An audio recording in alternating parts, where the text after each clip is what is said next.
Somos parte de um organismo vivo. Uma cadeia rica e complexa, nutrida por detalhes minúsculos e acontecimentos grandiosos. Nos pulsares desse organismo, podemos reconhecer os fluxos vitais e, olhando a fundo, perceber a interdependência de seus elementos. Nos distinguimos como indivíduos, e isso é maravilhoso. Tão maravilhoso que às vezes até esquecemos que no fundo somos parte desse grande organismo. Nós somos o fluxo.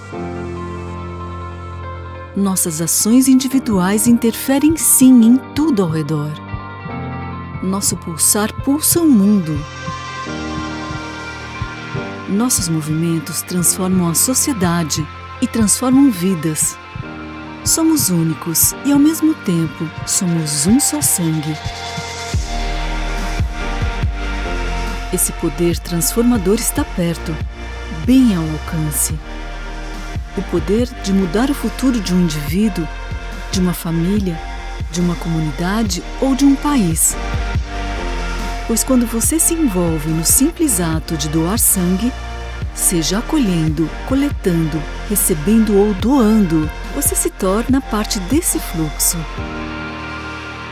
e pulsa junto com milhares de vidas.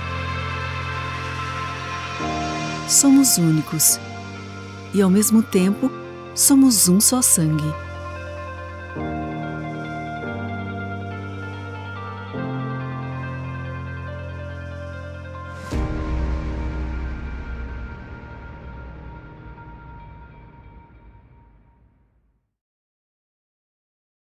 Olá, boa noite a todos. Para quem não me conhece, me chamo Cecília Emerick, sou médica hematologista e paliativista. É um prazer imenso estar aqui hoje para falar com vocês e com os nossos convidados sobre a integração do cuidado paliativo com a hematologia.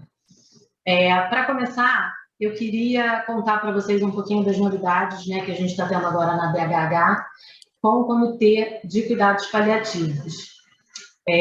Por volta do meio do ano passado, um grupo de hematologistas e paliativistas se mobilizaram, entendendo a importância do tema no cuidado dos pacientes hematológicos graves, e capitaneados aí pela doutora Amanda Pifano, que é a nossa coordenadora, fomos junto à BHH propor a formação desse comitê para a gente ampliar o cuidado com os nossos doentes, e a partir de então, com o apoio irrestrito da BHH, que a gente ficou muito feliz, muito grato, a gente conseguiu instituir a comissão, o comitê, e estamos hoje no nosso primeiro evento, apesar de hoje a gente já ter essa reunião marcada, a gente tem uma agenda já até o final do ano, então a gente vai estar presente no EMO, vai estar presente no EMO Talks, e para o ano que vem, certamente, a gente vai ter muitas novidades.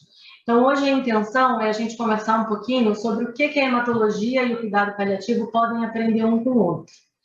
Para fazer essa discussão, eu tenho um imenso prazer de falar para vocês dos nossos convidados, que são pessoas super importantes nas suas áreas de atuação. Então, vão estar com a gente hoje o Dr. Jorge Vaz Pinto Neto, que é especialista em hematologia e terapia pela Unicamp de São Paulo, doutor em ciências genômicas pela Universidade Católica de Brasília, coordenador do Serviço de Transplante de Medula Óssea do CETRO, Centro de Câncer de Brasília, e vice-diretor científico da BHH. Ele vai falar para a gente, vai dar a visão para a gente da hematologia, nesses pacientes graves. E também está com a gente o Dr. Daniel Neves Forte, que é médico intensivista e paliativista, professor livre-docente em bioética pela FMUSP, ex-presidente da Academia Nacional de Cuidados Paliativos entre 2017 e 2019, médico supervisor e diarista da Unidade de Cuidados Intensivos da Disciplina de Emergências Clínicas do ICHC da FMUSP, gerente de humanização, coordenador do Núcleo de Cuidados Paliativos e do Comitê de Bioética do Hospital Sírio-Libanês. Então, queria dar as boas-vindas, agradecer imensamente a participação de vocês e a ajuda para a gente debater esse tema que é tão importante, e faz tanta diferença na assistência dos nossos pacientes. Para todo mundo entender, a proposta hoje é a gente fazer uma roda de conversa, Não vai ser uma aula expositiva, não vai ter apresentação de slide, que a gente quer trazer são perguntas que a gente vê na nossa prática, né, do dia a dia de hematologista, e pegando também como o paliativista olha para o paciente hematológico e fazer essa união, para a gente entender aonde estão as barreiras, quais são as questões que a gente tem que prestar mais atenção. Bem-vindos, queridos. Boa noite, Cecília. Boa noite. Nossa, é um prazer estar aqui. Muito obrigado pela calorosa introdução e apresentação e pelo honroso convite de participar desse webinar, né? Queria também dar boa noite ao Daniel, é uma honra compartilhar esse espaço com vocês, e uma boa noite a todos aqueles que estão nos assistindo agora, né? Aqui com a expectativa de como é que vai ser esse desafio, né? Que eu prefiro chamar de tentativa de acordo, né? Entre o hematologista, mais voltado para a atenção da oncohematologia.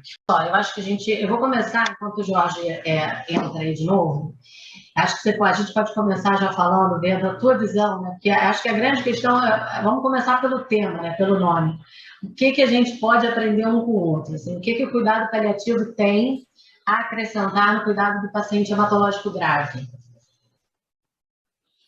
Olha, Cecília, minha opinião é que tem muita coisa, mas acho que o fundamental, acho que o único modo em que o cuidado paliativo, de fato, vai conseguir acrescentar no cuidado hematológico é se forem parceiros. Eu acho que enquanto a gente olhar cuidado paliativo e hematologia como coisas antagônicas, a possibilidade de acrescentar, na minha opinião, é mínima, se é que ela existe. Mas quando a gente muda o olhar e enxerga as duas áreas como parceiras e em nome de um objetivo comum, acho que tem muita coisa para ganhar. Falando de maneira mais concreta, uma coisa que eu acho que é muito forte na oncohemato em especial, acho que o Jorge está voltando. Agora sim, estamos lá. Estamos lá. Boa. Jorge, enquanto você estava voltando, Cecília, a gente começou a conversar e ela me perguntou minha opinião de como que uma coisa integra com a outra. Eu estava comentando que eu acho que o único modo, na minha visão, de cuidar paliativo acrescentar alguma coisa no cuidado oncológico, do oncohemato, essas duas áreas, dois times se enxergarem como parceiros. E não como antagônicos e nem como sucessivos. Na minha opinião, como antagônicos ou sucessivos, o que dá para acrescentar, se é que dá para acrescentar alguma coisa, é muito pouco. Mas, quando a gente consegue enxergar e cuidar paliativo como um foco no sofrimento, que é geralmente muito diferente do que a gente aprende na medicina. Eu sou originalmente médico de UTI. A minha formação inteira eu aprendi sobre doenças. Poucas vezes eu aprendi sobre olhar técnico, sobre como avaliar e como cuidar de sofrimento do ponto de vista técnico. E olhar, acho que isso acrescenta muito. E a principal questão que acrescenta, na minha opinião, é que de todas as especialidades que eu já conheci, eu nunca vi nenhuma que tenha um vínculo tão forte que nem o oncohemato. Só que quando a gente fala de vínculo, e a gente fala de sofrimento, a grande questão que eu acho que vem aí é a discussão do luto. E quando a gente enxerga que luto assim, não tem nem necessariamente a ver com a morte. Luto é qualquer perda significativa. Um paciente que não faz diagnóstico, ele entra em luto. Mesmo quando um prognóstico é maravilhoso, mas ele entra em luto, porque ele perde um plano que ele tinha e vai ter que pensar em outro. E quando a gente lida com luto, a gente lida com ambivalência. E a ambivalência entre medo e esperança. As pessoas ficam oscilando, e isso é saudável e isso é normal. O fato é que o oncohemato, ele é a personificação da esperança para o paciente. E ainda bem que existe isso. Eu não consigo conceber alguém passar um tratamento oncológico sem o otimismo da esperança de passar aquilo. E o oncohemato, ele tem essa importância, além de todas as outras. Mas o fato é que quando as pessoas só enxergam a esperança, isso faz com que, uma vez que o oncohemato saia do quarto, tudo que volta é o medo. E aí o medo começa a paralisar, o medo vira pavor, o pavor vira terror, e a esperança começa a virar meio histérica, e as coisas começam a degringolar. Eu acho que o que o paliativista consegue fazer, trabalhando junto, é justamente dar uma vazão para a pessoa falar sobre o medo. Ela consegue falar com o medo sobre um, falar com a esperança sobre o outro, e os dois conseguem se conversar e a gente consegue fazer um atendimento integral. E aí o negócio funciona. Perfeito. Nossa, O que você acha, Jorge? Qual que é a tua opinião nessa integração de hemato e do ponto de vista do hematologista, né? O que você espera assim, do paliativista quando você está diante ali, do teu paciente grave, do teu paciente com prognóstico mais reservado? Então, Cília, eu achei que o Daniel colocou de uma maneira assim muito prática e ao mesmo tempo de fácil compreensão, que é a mudança do entendimento de onde entra a história do cuidado paliativo. Ele colocou muito bem, achei extremamente, eu quero até, inclusive, passar a utilizar na minha vida a partir de agora, minha prática diária, essa colocação de que o oncohematologista, em geral, ele está sempre lidando com a história da esperança e evita esse contato com o luto, na verdade, o luto do paciente e o luto do próprio médico.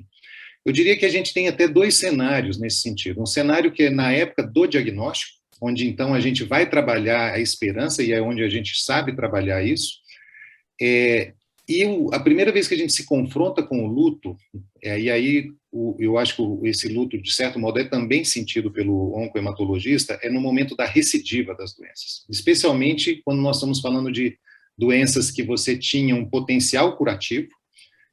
Felizmente, uma parte considerável das doenças que a gente lida tem esse potencial curativo, né, que é estatisticamente significativo, de forma geral, e também quando nós estamos falando de pacientes que são jovens, né. Então, os exemplos mais típicos são o linfoma de Hodgkin, que recidiva depois de um tratamento inicial, o linfoma difuso de grandes células, que recidiva depois de um tratamento inicial, um paciente com leucemia aguda, seja ela mieloide, que você esperava que tivesse um prognóstico extremamente favorável, uma leucemia promielocítica aguda, que também, em geral, é de paciente jovem, e ela recidiva.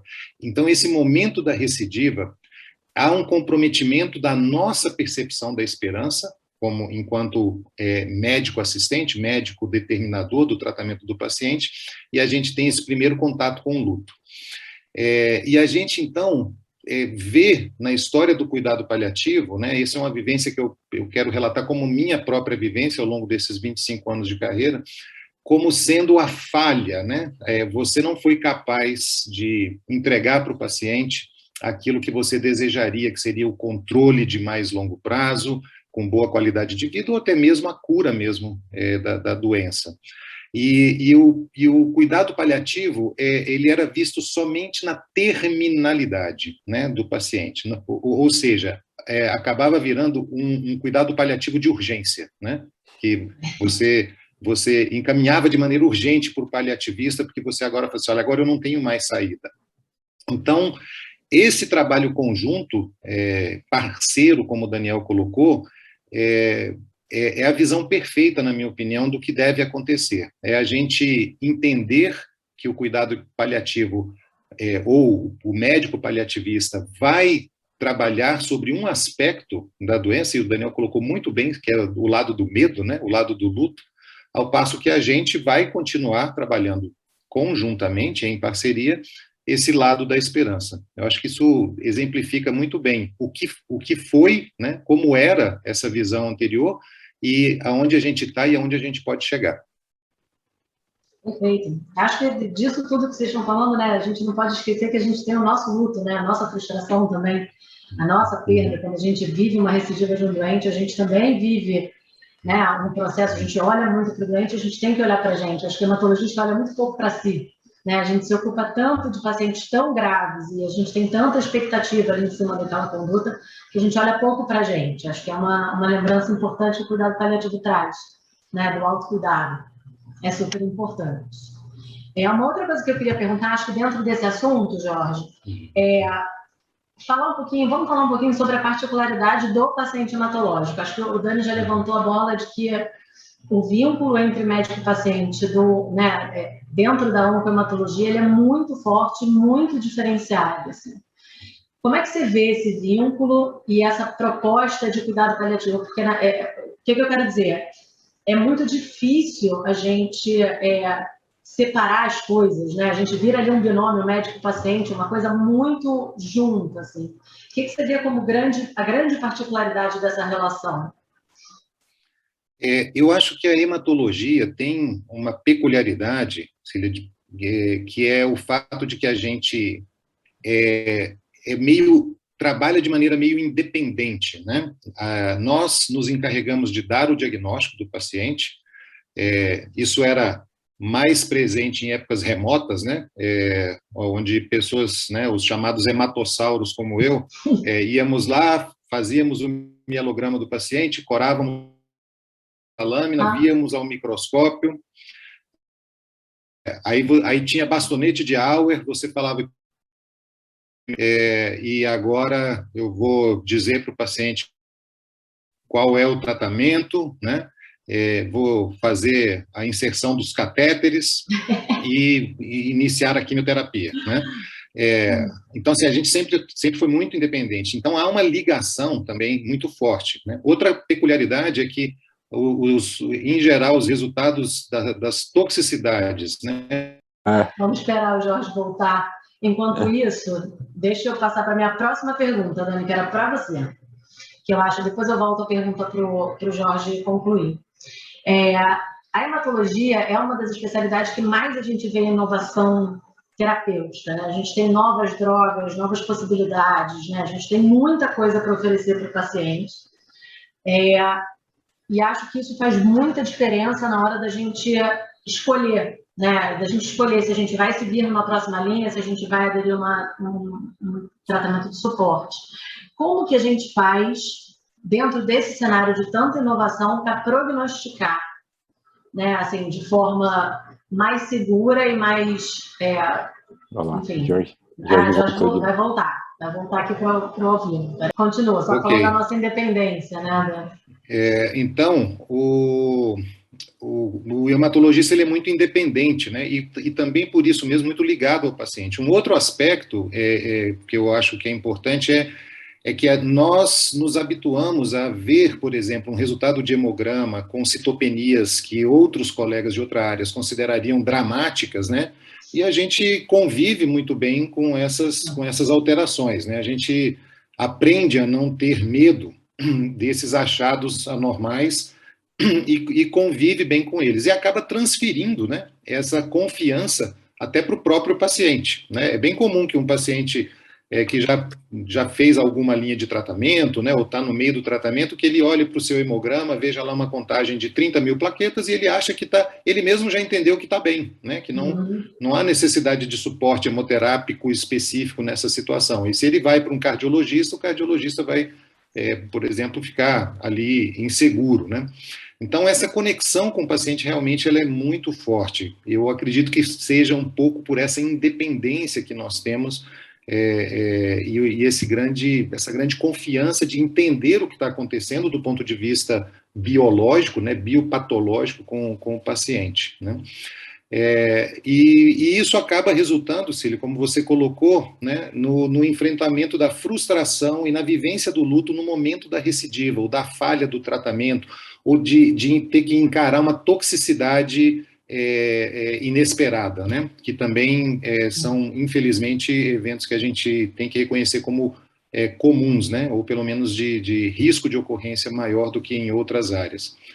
Quando a gente faz o paralelo com o oncologista geral, por exemplo, né, o oncologista geral ele tem muito mais, digamos assim, receio da toxicidade dos seus tratamentos do que nós dos nossos, né? A gente enfrenta as toxicidades e o oncologista, de forma geral, ele as evita, né?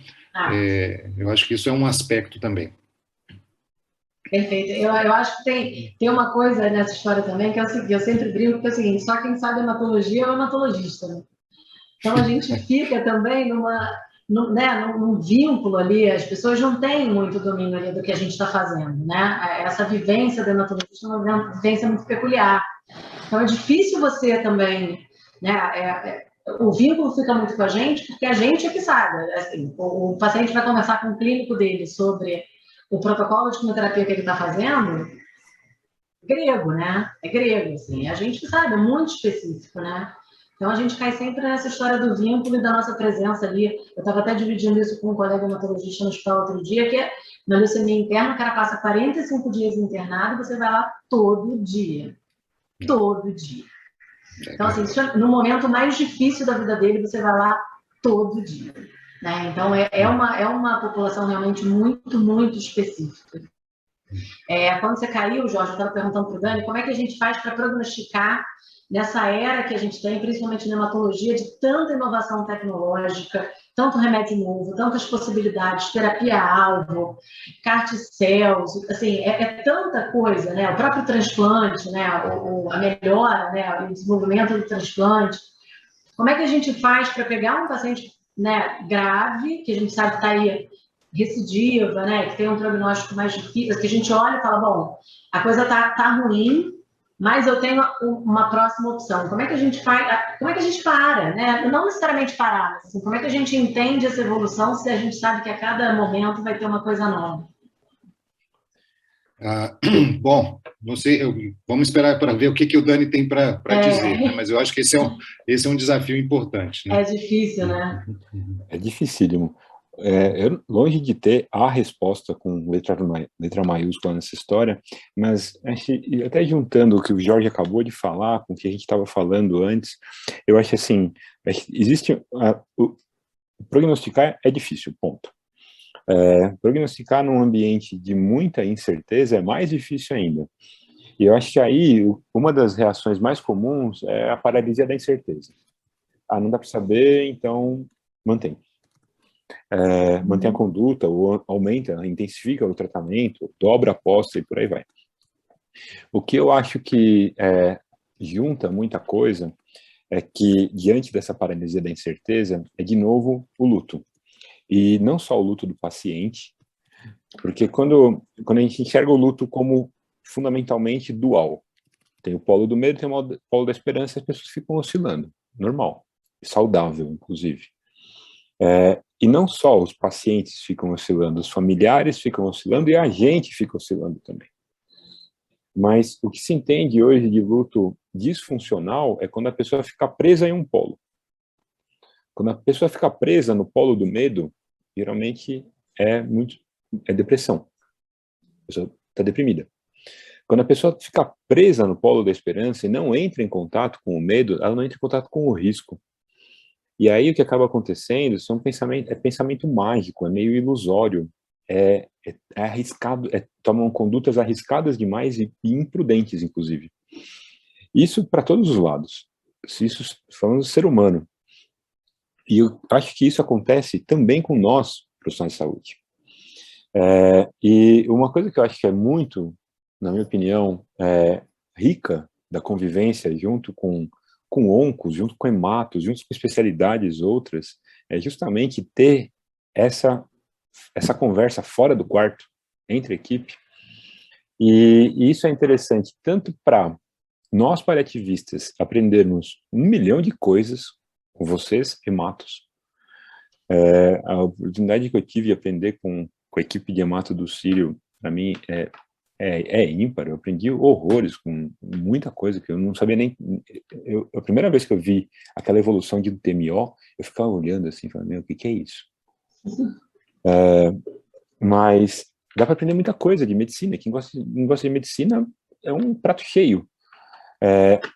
E eu acho que, assim, quando a gente começa a conversar, e aí é interessante, porque o oncologista, justamente por vínculo, tem estudos interessantíssimos sobre isso. Tem o primeiro grande sobre isso é do BMJ, de 2000, já tem quase mais de 20 anos.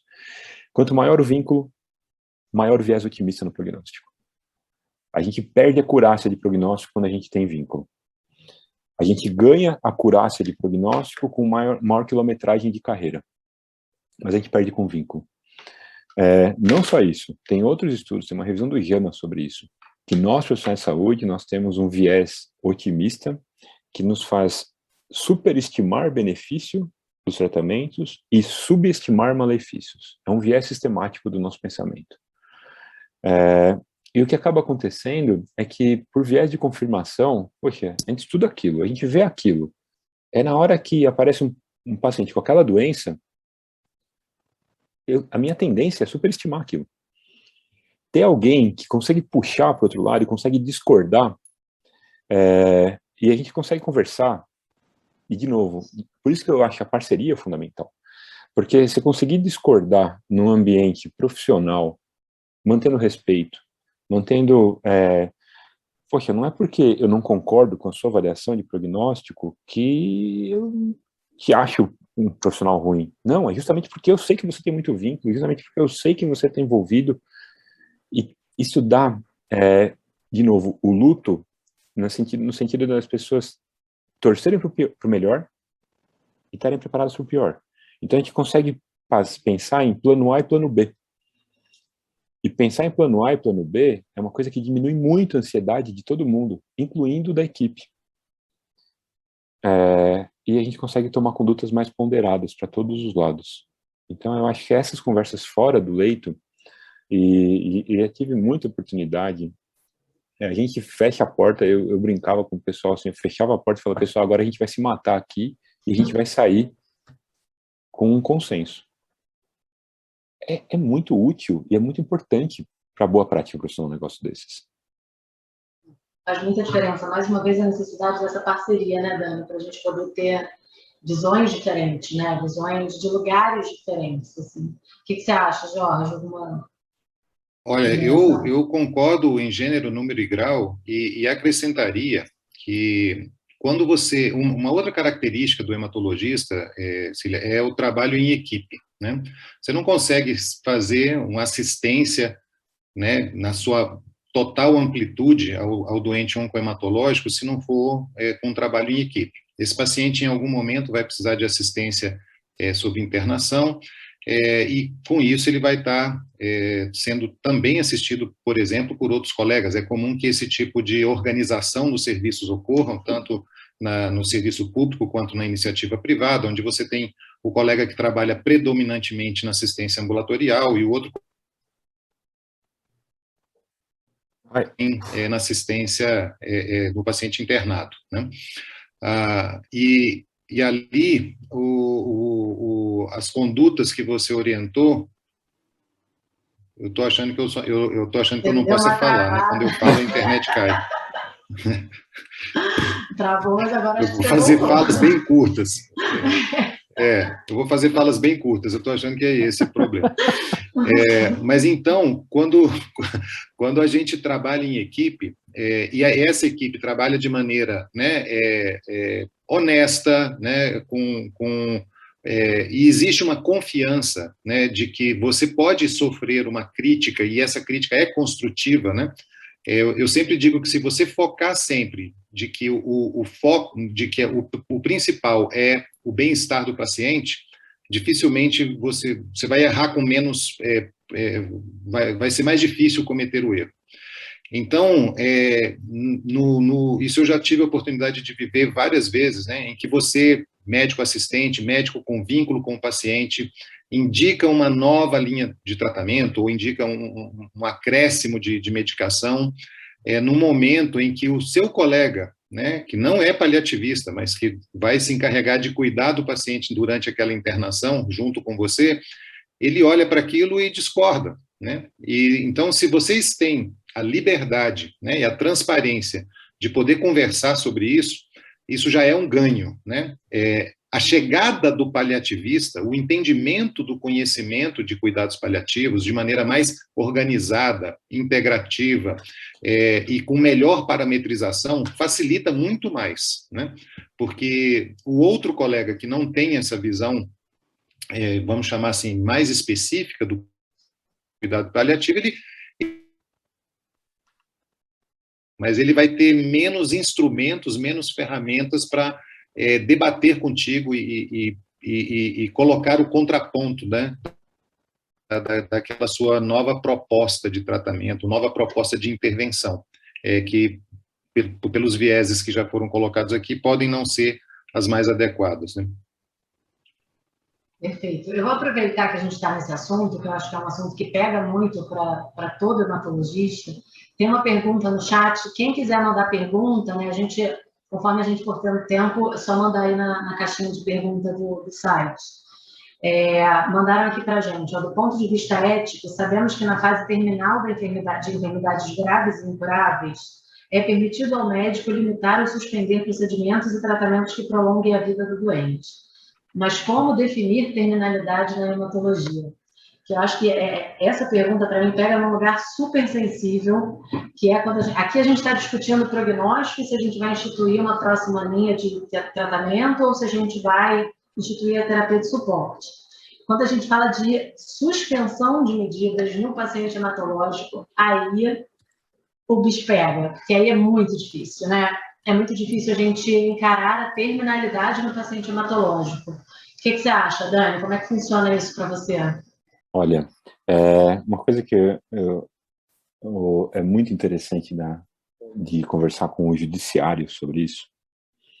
A gente teve a gente tive a oportunidade de conversar com vários juízes e recentemente a gente teve um caso lá no Sírio especificamente sobre uma questão sobre essa e um posicionamento do Ministério Público e basicamente eles falam tecnicamente o que vocês acham.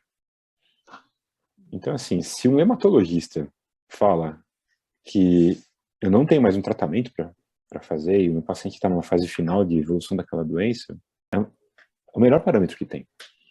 É a avaliação clínica do técnico, do especialista que está ali na área e que conhece o paciente, conhece a doença, conhece o hospital, conhece o que tem de opção de tratamento naquele lugar, naquela hora. Porque, veja, falar que eu estou lá no meio da floresta amazônica, com um paciente com um prognóstico ótimo, mas eu não tenho nenhum tratamento disponível para ele. Ele pode estar em terminalidade, ali, naquele lugar, por conta daquela circunstância. Então, e isso é entendido, inclusive pelo judiciário. Se vai levar em consideração o que você tem de disponível ali. Então, eu acho que cabe, muitas vezes, a nós, como profissionais de saúde, nos apropriarmos disso e falarmos, olha, na nossa avaliação, aqui estamos na fase final de evolução de doença. Perfeito. Faz diferença, né? A gente tem que se posicionar, né? Dentro da técnica, dentro do que a gente entende. Acho que a gente fala muito de decisão compartilhada, e é claro que isso faz absolutamente todo sentido, mas existe um olhar técnico que é muito particular, né? Principalmente quando a gente está falando do paciente hematológico. Aproveitando esse gancho da pergunta que fizeram, né, de suspensão de medidas de paciente hematológico, como é que você enxerga isso, Jorge? Suspensão de medidas, suspensão de suporte artificial de vida, como é que é na cabeça, dá um panorama para a gente da cabeça do hematologista quando a gente fala de suspensão? Então, essa é uma situação que eu acho onde a gente se coloca frequentemente naquele cenário que eu comentei anteriormente de você discutir num momento, vamos chamar assim, de urgência, num momento de grande angústia, porque você não preparou nem o paciente e nem a família, né, para ter essa discussão de uma forma mais natural, né, durante todo o processo que envolveu o tratamento. Então, é aquela situação onde o paciente que você já está oferecendo, eventualmente, linhas avançadas de tratamento. Vou citar uma das ocorrências mais comuns atualmente acerca do mieloma múltiplo, né? Mieloma múltiplo é uma doença que eu acho até curioso a gente dizer que mieloma múltiplo a gente trata de forma contínua,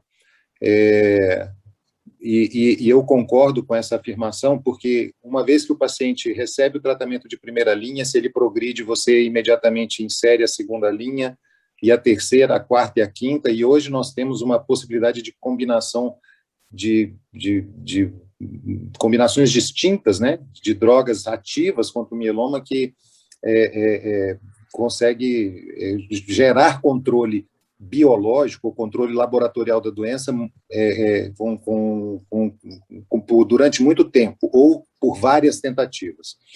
Mas, quando você para olhar clinicamente para o paciente, a gente muitas vezes não consegue estar atento aos desgastes que esses tratamentos produzem, né? A exposição por longo tempo a doses relativamente altas de corticoide, por exemplo, num paciente que já tem um status debilitado e também pela presença de outras comorbidades. E aí o paciente, de repente, na terceira ou quarta linha de tratamento do mieloma, desenvolve uma complicação infecciosa grave, precisa de suporte de terapia intensiva, isso evolui para um quadro de sepse, com descompensação hemodinâmica, piora da função renal, e nesse momento, claramente, né, numa situação de muito pouco cenário de recuperação, você então vai discutir, e só nesse momento você vai discutir com a família sobre terminalidade, né?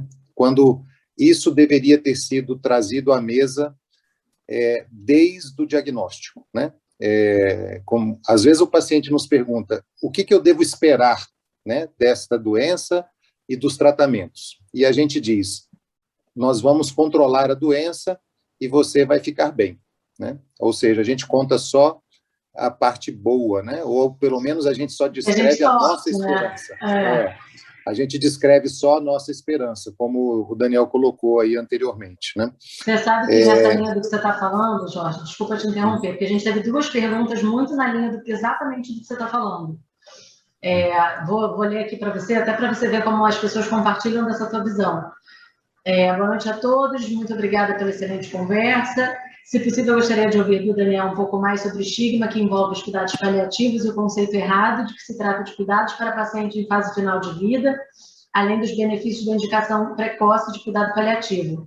E logo em seguida a gente tem outra. Na prática de vocês, em que momento os pacientes têm o primeiro contato com o cuidado paliativo?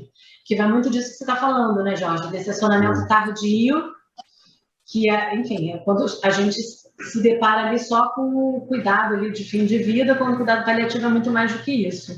Né? Então, você vê que isso está aí na realidade de todo mundo. O Dani, quer comentar um pouquinho sobre isso que perguntaram aqui? Sim. Olha, lá no Círio já faz alguns anos que a gente tem tido uma experiência que tem sido muito rica. Todo paciente com TMO, na hora, idealmente até antes do TMO, já começa o paliativo. E segue junto durante todo o transplante. E uma coisa que ajudou a superar o estigma foi mudar o nome. É muito, muito, muito difícil a gente conseguir segurar com o nome, os pacientes ficam desesperados. Aí a gente mudou o nome para equipe de suporte e de repente está tudo resolvido. E trabalha junto. Equipe de suporte, equipe de hemato e trabalha junto. E o que eu vejo que é muito legal, que assim, aí o paciente passa no hemato. E ele passa no hemato, depois ele volta lá com a gente. E é interessante o quanto que o paciente ele está insuflado, e esse otimismo é necessário para atravessar a tempestade. Eu insisto nisso, porque ele é necessário. Não dá para atravessar uma tempestade de um TMO se a pessoa achando que não vai dar certo. Agora, é muito, muito chamativo que aí a gente pergunta, como é que foi lá? E aí o paciente fala, não, olha, foi legal, a doutora me falou isso, e que vai ter esse remédio, que se não tiver não vai ter outro, e depois vai ter outro, e depois vai ter outro. Mas aí eu fiquei pensando, e depois quando não tiver remédio? E é aí que é o ponto. Porque as coisas que, assim, tinha um cara que estudava bastante sobre terror, um cara chamado Spielberg, o Steven. Como produzir terror.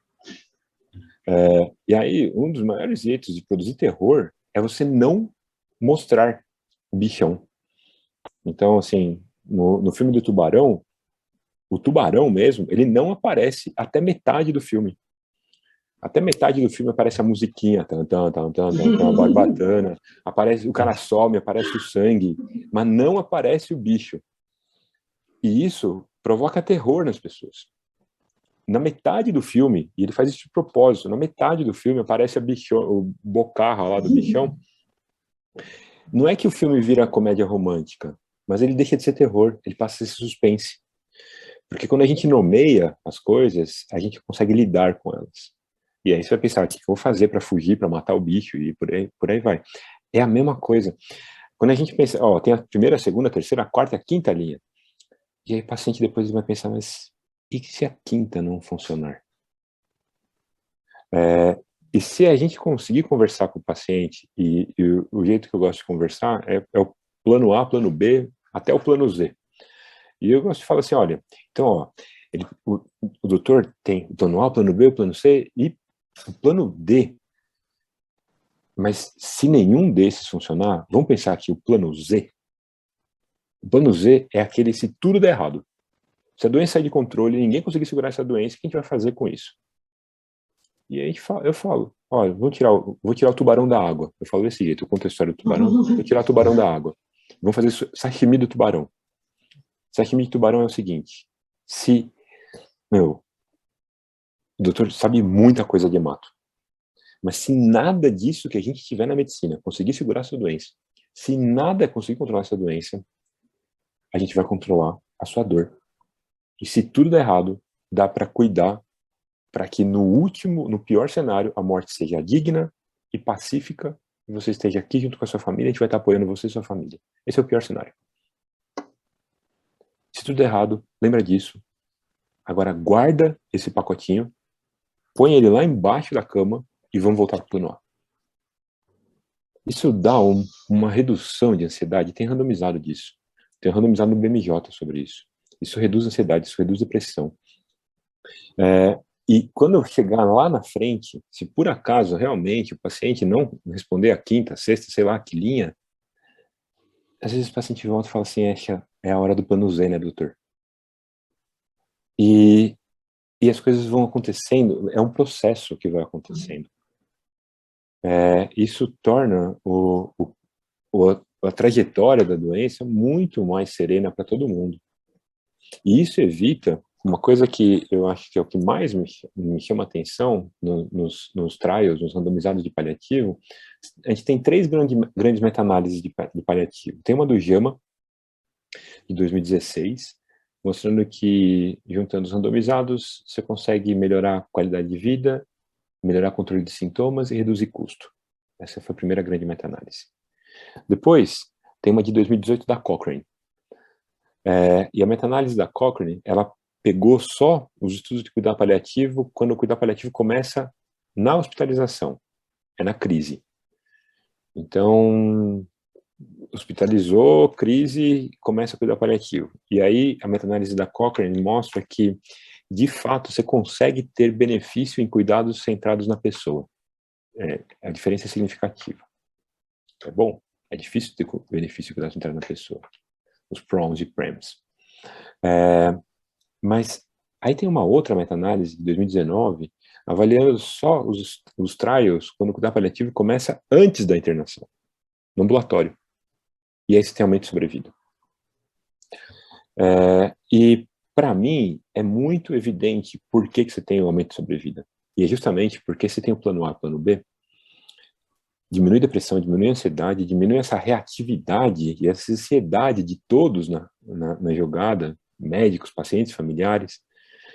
E o que acontece quando o paciente está muito frágil, o paciente que é muito frágil, a gente vai tratar ele com muita agressividade, a gente vai tentar consertar e a gente quebra.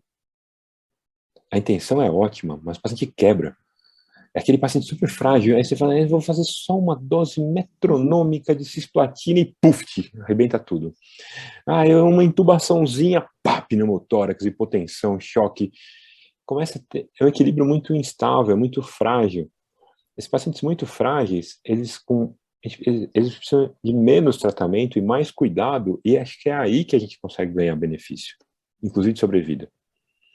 Mas isso você só consegue fazer se você conseguiu preparar o plano A, o plano B, o plano C, e a pessoa não está com o pavor, o terror de saber, a gente chegou na quinta, e agora? Não tem sexta. Quando a pessoa está nesse lugar, é desespero, é pavor, e aí vamos para as cabeças, vamos tentar mais uma, vamos tentar a heróica, e aí é nessa heróica que é o último empurrãozinho, e a gente acaba acelerando às vezes, com boas intenções. Acho que vem muito da segurança, né, Dani? A redução dessa ansiedade, a redução desse desespero, né? Quando você pensa no futuro, pensa e se a quinta linha falhar, assim, você ter a segurança de que você vai ser cuidado independente do desfecho, né? Você vai focar na cura e no ganho de sobrevida, que seja, mas sabendo que você vai ser cuidado independente de qualquer linha de tratamento que você vai ser submetido. Acho que isso faz toda a diferença. Algum comentário, Jorge? Tem alguma Ah, ponderação aí? eu tenho sim, né? Isso diz respeito ao que a gente vinha comentando, né? Que eu lá no início chamei de cuidados paliativos de urgência, né? Que é justamente nesse momento que falhou e vamos para a internação e vamos para a tentativa heróica, né? Então, se a gente chegou nessa situação, na verdade, a gente tem que olhar criticamente, né, para nós, como médicos aí, cuidadores do paciente, que nós falhamos, na verdade, ao longo do processo, né, de oferecer o melhor manejo do paciente. E uma coisa que eu acho curiosa, eu tinha comentado isso com a Cília anteriormente, né, é que em muitos estudos clínicos, especialmente de patologias que incidem mais em população de idade mais avançada, como é o caso do mieloma múltiplo, que eu acho que é o melhor exemplo, mas também em outras condições, tem sido muito advogado o uso da avaliação da fragilidade do paciente por diversos scores, né? Isso para que você, então, possa fazer uma adequação do tratamento que você vai oferecer para o seu paciente diante daquela linha terapêutica, seja ela primeira linha, segunda linha ou terceira linha, as terapias de resgate, etc.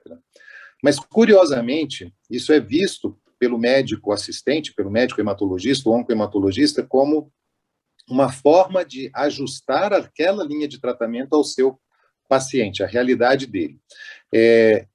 Mesmo com esse nível de evidência e recomendação, que já faz parte, né, de vários grupos internacionais, como o International Myeloma Working Group, né, o IWCLL também, o International Working Group em leucemia linfóide crônica, essa avaliação da fragilidade por meio de score,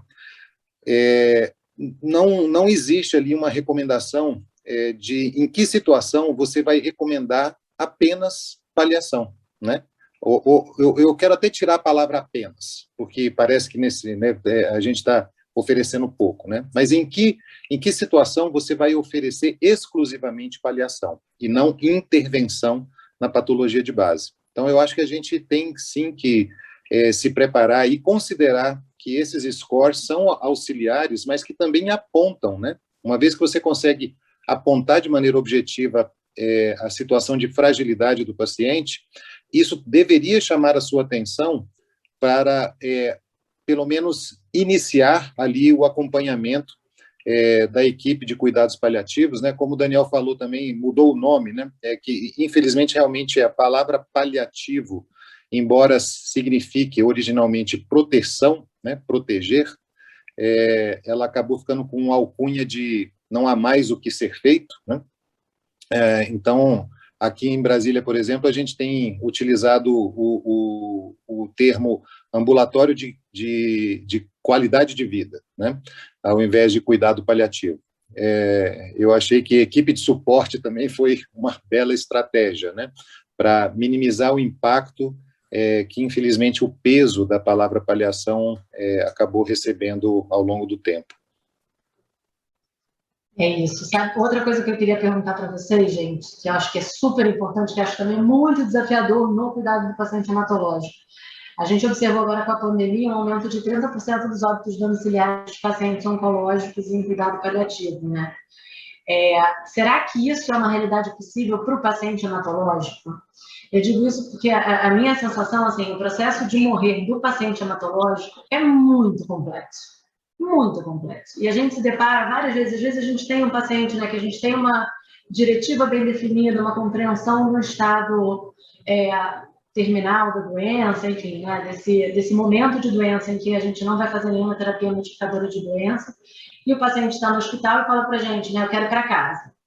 Eu quero ir para casa com 1000 plaquetas, com 5 de hemoglobina, 2 leucócitos rodando ali, batendo cabeça. E, assim, um risco de sangramento muito grande, uma morbidade muito grande de toxicidade de quimiotrep, anemia. E aí, é possível a gente fazer um final de vida fora do ambiente hospitalar para esses pacientes? Na visão de vocês? Quem me dá essa luz primeiro? Olha, eu vou falar vou tentar falar rápido um pouco antes do Daniel.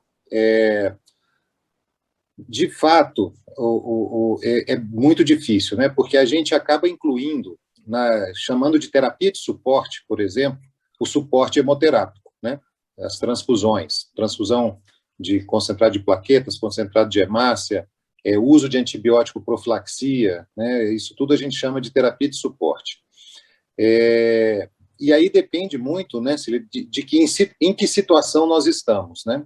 Eu acho que a terapia de suporte intensiva, ela, por exemplo, demonstrou ser a melhor saída para a melhoria da cura, né, da sobrevida global da leucemia promielocítica aguda, na primeira linha de tratamento.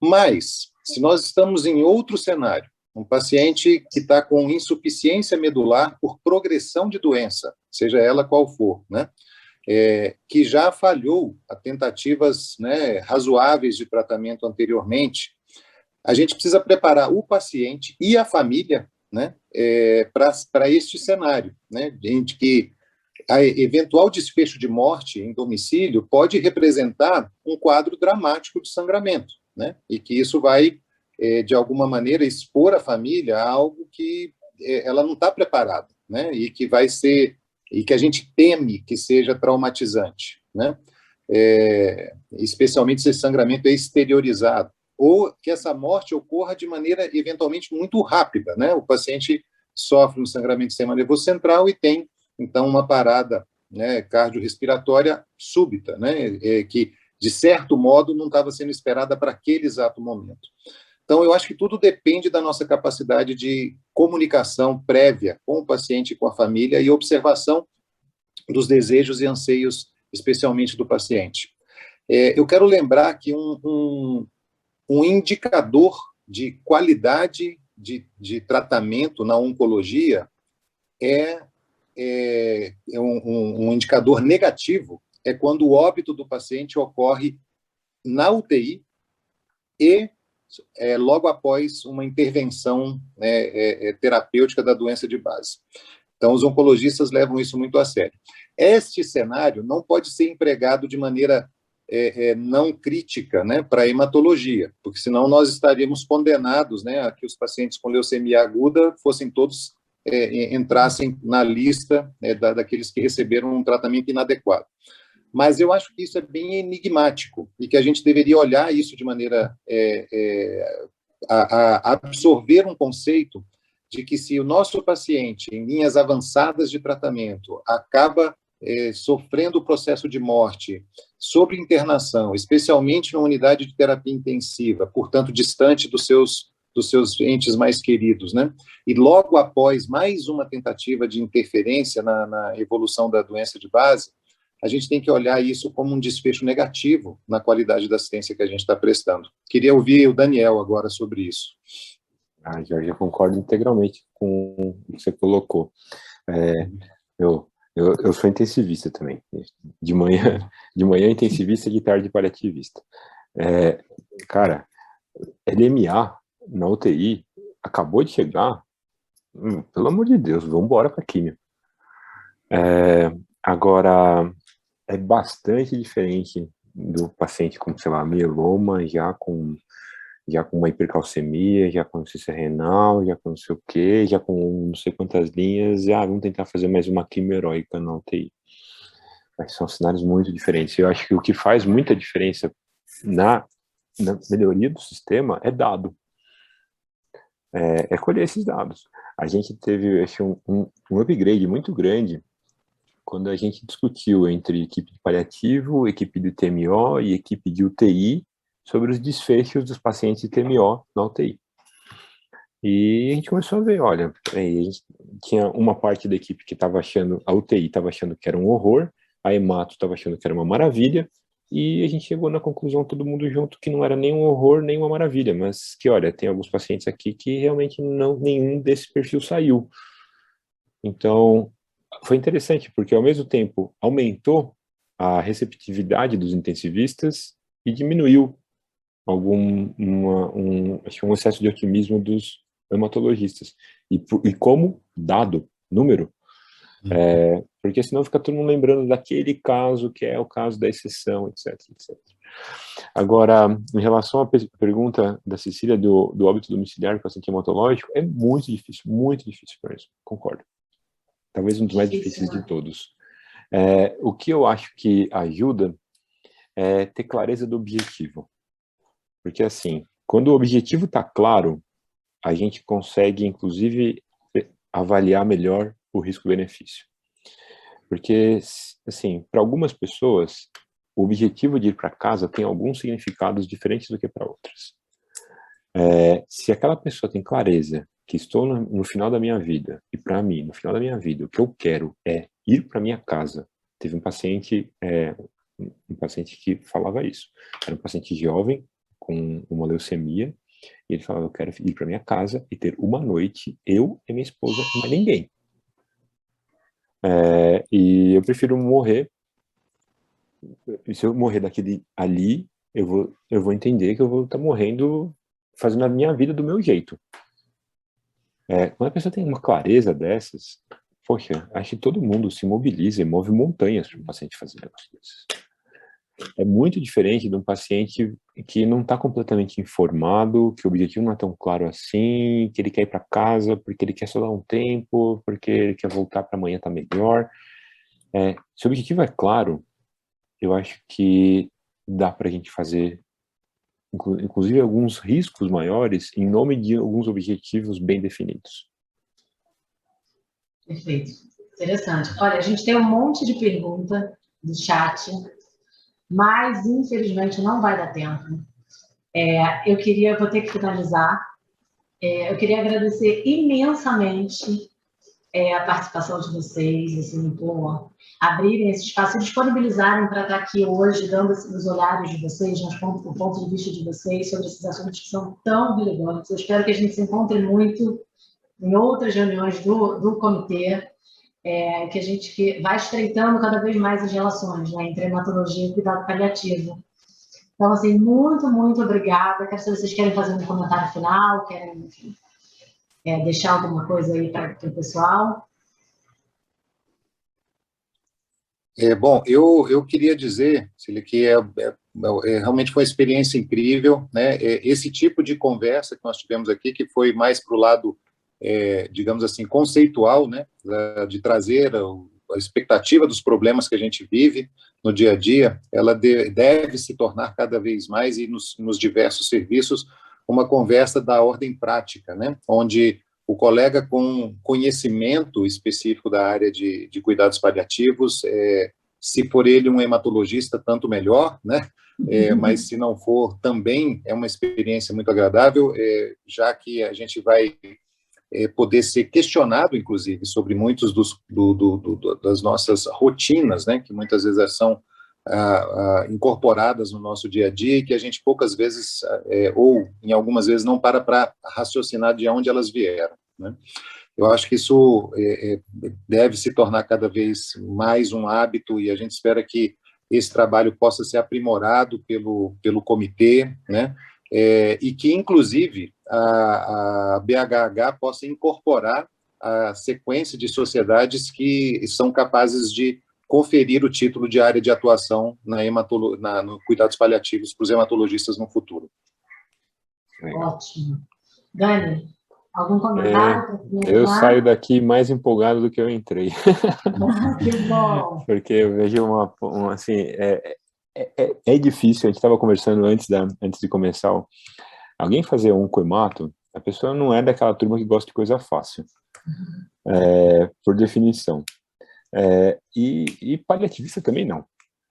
Agora, eu acho que justamente essa interação e essa fronteira de conhecimento que é difícil, sim, mas ao mesmo tempo é tão rica, tanta coisa para ser conhecida e ser desenvolvida, é fascinante, e eu enxergo isso aqui como um primeiro capítulo de uma história que tem muito a crescer. Amém. Obrigada, gente, foi um prazer. Vamos nos encontrar muito, né? O comitê aí de cuidados paliativos vai estar presente em todos os eventos do Hemato e a gente vai conversar bastante. Obrigada pela participação de todo mundo. Obrigado a vocês. Obrigado, boa noite.